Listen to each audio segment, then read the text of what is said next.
ए मेरी आमा तोरो के भन्नु कोही समाजले नि हामीलाई हेला गरिसके आज नै ल ए मेरी आमा तोरो के भन्नु कोही हामीलाई समाजले नि हेला गरिसक्यो गरिब दुखी बनेर त हेरिरहेको छ नि हेला पनि मलाई गरि त रहेको हो नि ए मेरी आमा ल तपाईँकै आसमा म त बसेको छु नि ल घरको एक्लो छोरो परेछ नि म पनि त ल ए बाबाले पनि साथ छाडी गएको 14-15 वर्ष भइसक्यो है ए मेरी आमा तोरो के भन्नु कोही मनको पीडा खोल्नु थिएन मैले खोलिदियो नि है यो ए मेरी आमा ल के भन्नु कोही त तपाईँको याद मलाई आइरहेको थियो ल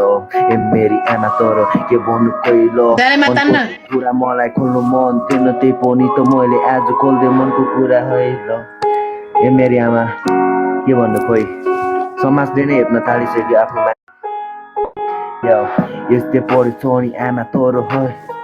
मनको पीडा मैले खोलिदियो है यस्तै रहेछ हाम्रा समाजले त हेरेको नि आज फेरि छाडेर गइसक्यो नि बाबाले पनि है ए मेरी आमा तोरो तपाईँकै आसमा म पनि त बसेको छु नि घरको एक्लो छोरो पर्यो है दुःख र मेहनत गर्दै हिँडेको थिएँ नि म पनि त आफ्नो यो समाजले त खुट्टा तान्न थाल्यो मलाई ए मेरी आमा ल के भन्नु खोइ ल तपाईँको यादमा रोएर नै बसिरहेको एक्लो कोठामा त आज तडपेर म पनि त ए मेरी आमा ल के भन्नु खोइ ल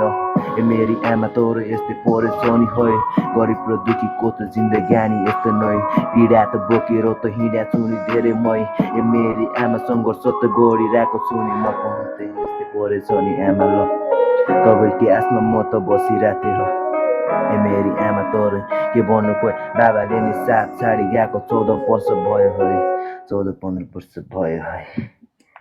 यो चाहिँ मेरो मनको कुरा है आफ्नै है आफूले पोखेको कुरा